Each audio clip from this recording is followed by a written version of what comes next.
MNCs मतलब multinational corporations, बहुराष्ट्रीय कंपनियां, जिन्हें कभी कभी ट्रांसनेशनल कॉरपोरेशंस या मल्टीनेशनल एंटरप्राइजेस भी कहते हैं। MNCs इंटरनेशनल रिलेशंस में, इंटरनेशनल पॉलिटिक्स में नॉन स्टेट एक्टर का एक एग्जाम्पल है, उदाहरण है। और MNCs इंटरनेशनल रिलेशंस के अंतर्गत एक बहुत ही इंपॉर्टेंट, बहुत ही पावरफुल और कंट्रोवर्शियल नॉन स्टेट एक्टर्स होते हैं। MNCs के बारे में डिस्कशन को शुरू करने से पहले थोड़ा सा रुककर हम ये समझ लें कि नॉन स्टेट एक्टर्स किसे कहते हैं। देखिए, इंटरनेशनल रिलेशन के सब्जेक्ट ऑफ स्टडी को, मतलब सब्जेक्ट मैटर को, दो पार्ट में डिवाइड किया जाता है, स्टेट एक्टर्स और non state actors. International relations में हम स्टेट और नॉन स्टेट एक्टर्स के ही एक्टिविटीज को, गतिविधियों को स्टडी करते हैं, एनालाइज करते हैं। मतलब इंटरनेशनल लेवल पर जितनी भी एक्टिविटीज होंगी, जितनी भी घटनाएं होंगी, वो या तो स्टेट एक्टर्स के द्वारा की जाएंगी या तो वो नॉन स्टेट एक्टर्स के द्वारा की जाएंगी, और हम इन्हीं एक्टिविटीज को, इन्हीं घटनाओं को स्टडी करते हैं, एनालाइज करते हैं इंटरनेशनल रिलेशंस के तहत। ओके, तो स्टेट एक्टर्स के अंतर्गत आएंगे सारे कंट्रीज, जितने भी कंट्रीज हैं सभी स्टेट एक्टर्स के अंतर्गत आएंगे, जैसे इंडिया, USA, UK, जापान। और नॉन स्टेट एक्टर्स के अंतर्गत आएंगे multinational corporations, okay, non governmental organisation, inter governmental organisation, terrorist outfits भी नॉन स्टेट एक्टर्स के अंतर्गत आएंगी।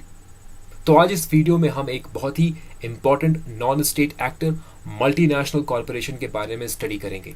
इस वीडियो में सबसे पहले हम ये समझने की कोशिश करेंगे कि मल्टीनेशनल कॉरपोरेशंस होते क्या है, मतलब क्या होता है, कैसे हम डिफाइन कर सकते हैं एक मल्टीनेशनल कॉरपोरेशन को। इसके बाद मल्टीनेशनल कॉरपोरेशन से जुड़े कुछ कंट्रोवर्सीज है इंटरनेशनल रिलेशंस के अंतर्गत, इन कंट्रोवर्सीज को भी हम समझेंगे। कुछ स्कॉलर्स मल्टीनेशनल कॉरपोरेशंस को डिफेंड करते हैं, इन्हें सपोर्ट करते हैं, कुछ इन्हें क्रिटिसाइज करते हैं। तो दोनों साइड के आर्ग्यूमेंट को हम समझेंगे। मल्टीनेशनल कॉरपोरेशंस के सपोर्ट में जो आर्ग्यूमेंट्स हैं उन्हें समझेंगे, इनके क्रिटिसिज्म में जो आर्ग्यूमेंट्स दिए जाते हैं उन्हें भी हम समझेंगे। फाइनली MNCs को हम एनालाइज करते हुए एक कंक्लूजन प्रेजेंट करेंगे। ओके, तो आइए सबसे पहले ये देखते हैं कि मल्टीनेशनल कॉरपोरेशंस होते क्या हैं। मल्टीनेशनल कॉरपोरेशंस या ट्रांसनेशनल कॉरपोरेशन या मल्टीनेशनल एंटरप्राइजेस, हम उन कंपनीज को कहते हैं, उन कॉरपोरेशंस को कहते हैं जो अपने कमर्शियल एक्टिविटीज को एक से अधिक कंट्री में ऑपरेट करती हों।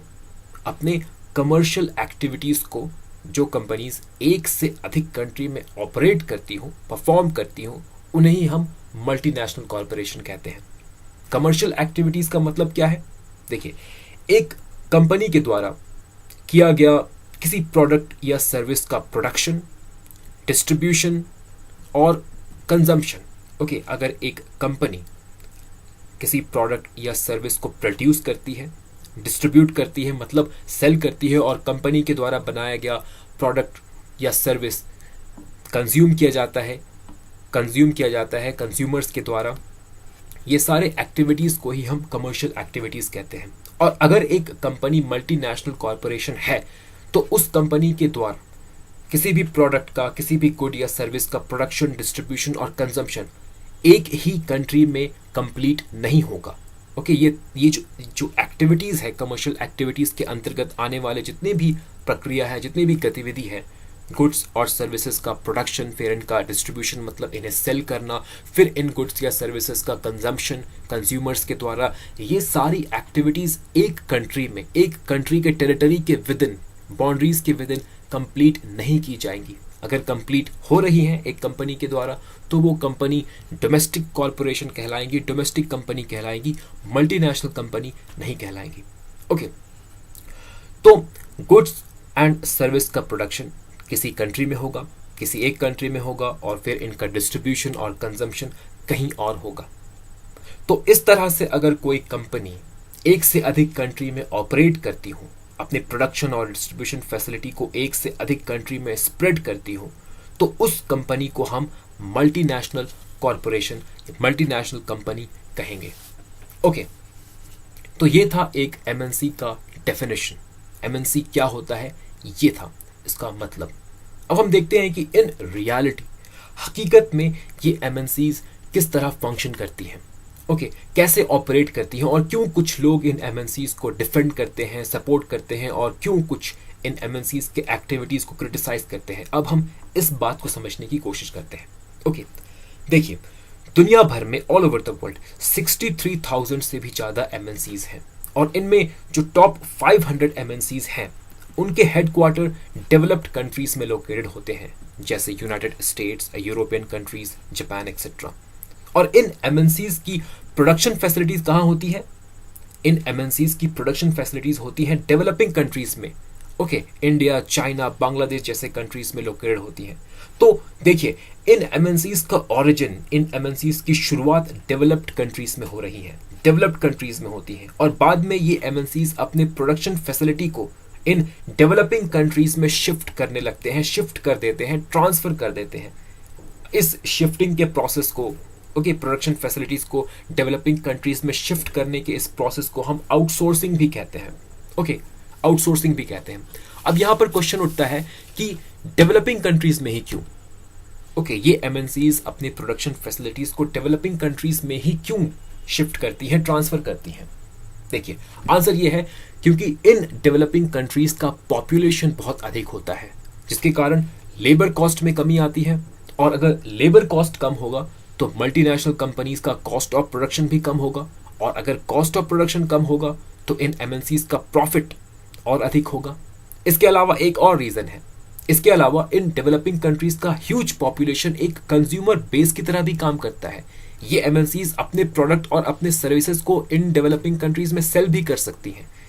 ओके, तो इन डेवलपिंग कंट्रीज के चीप लेबर को भी यूज करेंगी, और इन डेवलपिंग कंट्रीज के ह्यूज पॉपुलेशन को अपना कंज्यूमर बेस बनाकर अपने प्रोडक्ट्स और सर्विसेज को भी यहाँ सेल कर सकती हैं। इसलिए अपने प्रोडक्शन फैसिलिटीज को ये एमएनसीज इन डेवलपिंग कंट्रीज में ट्रांसफर करती है। लेकिन एमएनसीज का यही एस्पेक्ट, मतलब इन एमएनसीज का हेडक्वार्टर डेवलप कंट्रीज में होना और इनके बाकी एक्टिविटीज जिससे प्रॉफिट बढ़ाया जा सके, प्रॉफिट जनरेट किया जा सके, इन एक्टिविटीज का डेवलपिंग कंट्रीज में होना, यही एस्पेक्ट कंट्रोवर्सी का कारण बनता है। ओके, यही एस्पेक्ट कंट्रोवर्सी का कारण बनता है। देखिए, जैसा कि हमने अभी देखा, एमएनसीज की एक्टिविटीज, इनका स्ट्रक्चर, इनके काम करने का तरीका, ये कंट्रोवर्सीज को जन्म देती है। कुछ स्कॉलर्स एमएनसीज को डिफेंड करते हैं, सपोर्ट करते हैं, इनके एक्टिविटीज को डिफेंड करते हैं, और कुछ इन्हें क्रिटिसाइज करते हैं। तो वो स्कॉलर्स जो एमएनसीज को डिफेंड करते हैं, उनका मानना है कि इंटरनेशनल लेवल पर अगर हम रिसोर्सेस का बेस्ट और एफिशिएंट एलोकेशन करना चाहते हैं तो हमें इकोनॉमिक ग्लोबलाइजेशन को प्रमोट करना होगा। ओके, जो स्कॉलर्स एमएनसीज को सपोर्ट करते हैं, इन्हें डिफेंड करते हैं, वो ये कहते हैं कि इंटरनेशनल लेवल पर अगर आप चाहते हैं कि रिसोर्सेज का बेस्ट एलोकेशन हो तो हमें इकोनॉमिक ग्लोबलाइजेशन को प्रमोट करना होगा। इकोनॉमिक ग्लोबलाइजेशन का मतलब क्या है? एकदम सिंपल शब्द में हम कह सकते हैं, इकोनॉमिक ग्लोबलाइजेशन का मतलब है free flow of man, money and material between and among countries. मतलब कंट्रीज के बीच बिना किसी रिस्ट्रिक्शन, बिना किसी बैरियर के ट्रेड का होना, गुड्स एंड सर्विसेज का आदान प्रदान बिना किसी रिस्ट्रिक्शन का होना, और सिर्फ गुड्स एंड सर्विसेज ही नहीं, कैपिटल और इन्वेस्टमेंट का भी आसानी से एक कंट्री से दूसरे कंट्री के बीच मूव करना, ये इकोनॉमिक ग्लोबलाइजेशन कहलाता है। ओके, इकोनॉमिक ग्लोबलाइजेशन के इस गोल को अचीव करने में, इकोनॉमिक ग्लोबलाइजेशन के इस ड्रीम को हकीकत बनाने में एमएनसीज एक बहुत ही इंपॉर्टेंट रोल प्ले करती हैं, और इसलिए एमएनसीज इंपॉर्टेंट है।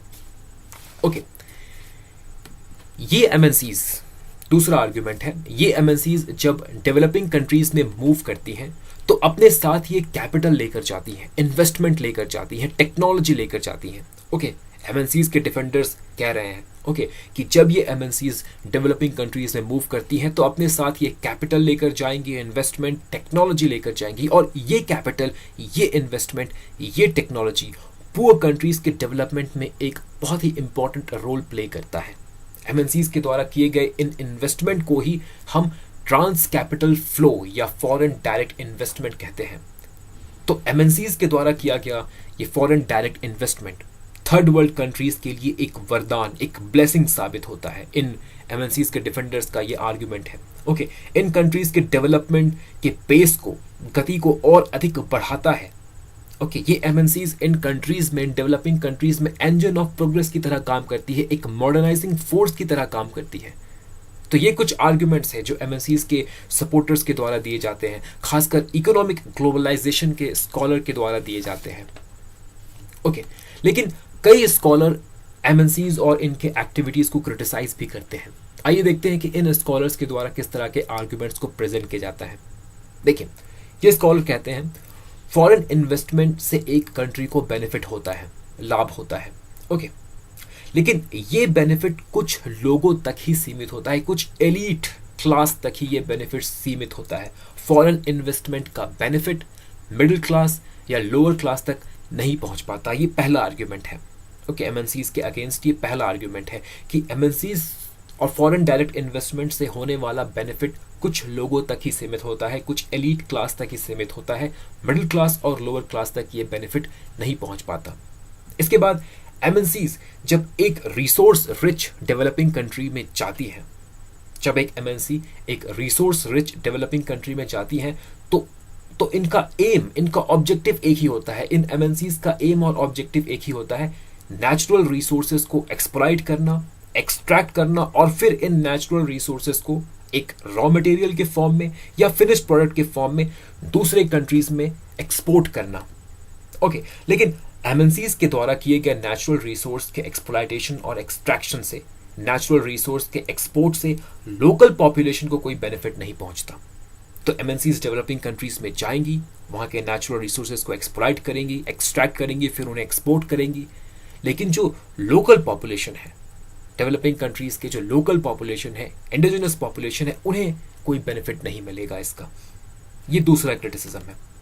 तीसरा क्रिटिसिज्म, इन एमएनसीज के पास जो टेक्नोलॉजी होता है, इंटेलेक्चुअल प्रॉपर्टी होता है, ये एमएनसीज अपने टेक्नोलॉजी को, अपने इंटेलेक्चुअल प्रॉपर्टी को डेवलपिंग कंट्रीज के साथ शेयर करना नहीं चाहती, कभी शेयर करना नहीं चाहती। ये एमएनसीज डेवलपिंग कंट्रीज में जाएंगी, वहां के रिसोर्सेज को एक्सप्लॉइट करेंगी, वहां के चीप लेबर को यूज करेंगी, लेकिन हमेशा टेक्नोलॉजी शेयरिंग को लेकर रिलक्टेंट होगी, कभी भी टेक्नोलॉजी को शेयर करना नहीं चाहेंगी।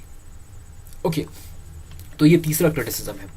चौथा और सबसे इंपॉर्टेंट क्रिटिसिज्म, देखिए, एक developing country international economic policy के क्षेत्र में, डोमेस्टिक इकोनॉमिक पॉलिसी के क्षेत्र में एक डेवलपिंग कंट्री धीरे धीरे अपने ऑटोनॉमी को लूज करने लगता है इन एमएनसीज के प्रेजेंस के कारण। इन एमएनसीज के प्रेजेंस के कारण developing countries international economic policy और डोमेस्टिक इकोनॉमिक पॉलिसी के क्षेत्र में अपने ऑटोनॉमी को, अपनी स्वतंत्रता को धीरे धीरे लूज करने लगता है। ये कैसे होता है, आइए इसे देखते हैं।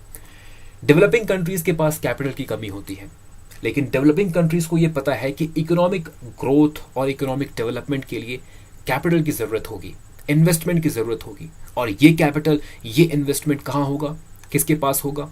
एमएनसीज के पास, मल्टीनेशनल कॉर्पोरेशंस के पास। ओके, तो डेवलपिंग कंट्रीज के गवर्नमेंट एमएनसीज के फॉरेन डायरेक्ट इन्वेस्टमेंट को अट्रैक्ट करने की कोशिश करते हैं, हमेशा कोशिश करते हैं। लेकिन इन एमएनसीज का भी अपना कंडीशन होता है। ये एमएनसीज उन्हीं कंट्रीज में जाएंगी, उन्हीं कंट्रीज में इन्वेस्ट करेंगी जहां ट्रेड बिल्कुल फ्री हो, मतलब ट्रेड में, मार्केट में किसी तरह का कोई रिस्ट्रिक्शन ना हो, गवर्नमेंट के द्वारा इंपोर्टेड और एक्सपोर्टेड गुड पर कोई टैक्स नहीं लगाया गया हो, गवर्नमेंट अपने टेरिटरी के भीतर भी इन एमएनसीज के एक्टिविटीज, बिहेवियर को कंट्रोल और रेगुलेट करने के लिए किसी भी तरह का कोई पॉलिसी या कानून नहीं बनाई हो। अगर एक कंट्री में ये सारे कंडीशंस फुलफिल होते हैं, तभी एक एमएनसी उस कंट्री में इन्वेस्ट करेगा, फॉरेन डायरेक्ट इन्वेस्टमेंट करेगा। तो फॉरेन इन्वेस्टमेंट को अट्रैक्ट करने के लिए डेवलपिंग कंट्रीज अपने रेगुलेशन इंपोज करने के पावर को कम करती है, कम से कम रेगुलेशन वो लाती हैं। दैट मीन्स आप कह सकते हैं कि फॉरेन इन्वेस्टमेंट को अट्रैक्ट करने के लिए डेवलपिंग कंट्रीज को अपने ऑटोनॉमी से कॉम्प्रोमाइज करना पड़ता है। ओके, तो ये दो तरह के पोजीशंस हैं, दो तरह के आर्गुमेंट्स हैं, और ये जज करना कि कौन सा आर्गुमेंट एमएनसीज के डिफेंडर्स का आर्गुमेंट सही है या उनके क्रिटिक्स का आर्गुमेंट सही है, ये थोड़ा डिफिकल्ट है हमारे लिए। लेकिन हाँ, हम इन आर्गुमेंट्स को एनालाइज कर सकते हैं, एमएनसीज के प्रेजेंट सिचुएशन को एनालाइज कर सकते हैं और एक कंक्लूजन, एक बैलेंस्ड कंक्लूजन रखने की कोशिश कर सकते हैं। ओके, तो देखिए, कुछ कंट्रीज के ऊपर एमएनसीज का एक पॉजिटिव इम्पैक्ट पड़ा है, जरूर पड़ा है। इनके डेवलपमेंट में, इनके इंडस्ट्रियलाइजेशन में एमएनसीज और फॉरेन डायरेक्ट इन्वेस्टमेंट का एक इंपॉर्टेंट रोल रहा है। इन कंट्रीज को हम एक ग्रुप में रखते हैं, इन कंट्रीज को एक ग्रुप में रखा जाता है जिसे हम न्यूली इंडस्ट्रियलाइजिंग कंट्रीज कहते हैं। इस ग्रुप में मेनली कुछ ईस्ट एशियन कंट्रीज को इंक्लूड किया जाता है उनके रैपिड इकोनॉमिक ग्रोथ के बेसिस पे, जैसे Thailand, Singapore, Taiwan, south Korea. इन्हीं ईस्ट एशियन कंट्रीज को न्यूली इंडस्ट्रियलाइजिंग कंट्रीज के ग्रुप में रखा जाता है। ओके, इस ग्रुप में लेकिन इन न्यूली इंडस्ट्रियलाइजिंग कंट्रीज के अलावा अगर हम बाकी डेवलपिंग कंट्रीज, बाकी थर्ड वर्ल्ड कंट्रीज की बात करें तो इन कंट्रीज के डेवलपमेंट में हमें एमएनसीज या फॉरेन डायरेक्ट इन्वेस्टमेंट का बहुत मेजर इम्पैक्ट देखने को नहीं मिलता। ओके, बाकी कंट्रीज में फॉरेन डायरेक्ट इन्वेस्टमेंट का बहुत मेजर इम्पैक्ट हमें देखने को नहीं मिलता, इन एनआईसीज, इन निक्स कंट्रीज को छोड़ दिया जाए तो। इसके अलावा ऑल ओवर द वर्ल्ड, पूरे विश्व में ग्लोबल इनइक्वालिटी में भी कोई कमी नहीं आई है, बल्कि ग्लोबल इनइक्वालिटी धीरे धीरे बढ़ ही रहा है। तो ये कहना कि एमएनसीज एक कंट्री के लिए प्रोग्रेस इंजन के जैसा काम करता है, ये पूरी तरह से सही नहीं है। ओके, लेकिन एमएनसीज का एक दूसरा पहलू भी है। अगर प्रेजेंट सिचुएशन में एमएनसीज और एमएनसीज की एक्टिविटीज को आप एनालाइज करें तो आप ये देखेंगे कि एमएनसीज का कैरेक्टर, उनका कैरेक्टरिस्टिक, उनका नेचर, उनके काम करने का तरीका धीरे धीरे बदल रहा है। देखिए, पहले एमएनसीज का फोकस हुआ करता था डेवलपिंग कंट्रीज में मौजूद नेचुरल रिसोर्सेज को एक्सप्लॉइट करने के ऊपर, एक्सट्रैक्ट करने के ऊपर, लेकिन अब एमएनसीज धीरे धीरे सर्विस सेक्टर की तरफ रुख कर रही है, धीरे धीरे सर्विस सेक्टर में एंटर कर रही है। अब इन एमएनसीज का टारगेट क्या है? अब इन एमएनसीज का टारगेट है अपने प्रोडक्ट के लिए, अपने सर्विस के लिए एक ग्लोबल मार्केट, एक ग्लोबल कंज्यूमर बेस तैयार करना। ओके, अब इनका ऑब्जेक्टिव, इनका टारगेट शिफ्ट कर रहा है धीरे धीरे। पहले क्या था? नेचुरल रिसोर्स को एक्सट्रैक्ट करना, क्योंकि अब ये एमएनसीज सर्विस सेक्टर की तरफ मूव कर रही हैं। तो अब इनका टारगेट है कि ग्लोबल लेवल पर एक कंज्यूमर बेस तैयार करना, एक ग्लोबल मार्केट तैयार करना अपने गुड्स और सर्विसेज के लिए।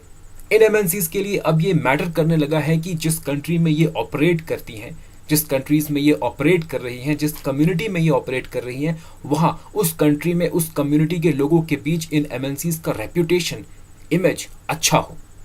तो अब ये थोड़ा रिस्पॉन्सिबल होने लगी हैं, थोड़ा रिस्पॉन्सिबिलिटी के साथ अपने काम को करने लगी हैं। पहले की तरह नहीं कि रिसोर्स एक्सट्रैक्ट किया और चले गए, नहीं, अपने एक्टिविटीज़ को लेकर अब ये एमएनसीज, और मैं ये नहीं कहता कि सारी एमएनसीज, जो मेजर एमएनसीज है, जो मेजर सर्विस प्रोवाइडर्स है, वे एमएनसीज अपने एक्टिविटीज़ को लेकर, अपने प्रैक्टिसेस को लेकर रिस्पॉन्सिबल हो चुकी हैं, रिस्पॉन्सिबल हो रही हैं। तो ये था एक पूरा कंप्लीट एनालिसिस मल्टीनेशनल कॉरपोरेशंस को लेकर। उम्मीद है कि आपको ये कॉन्सेप्ट समझ में आया हो। इस वीडियो में इतना ही। नेक्स्ट वीडियो में हम एक नए कॉन्सेप्ट के साथ मिलेंगे। तब तक के लिए धन्यवाद।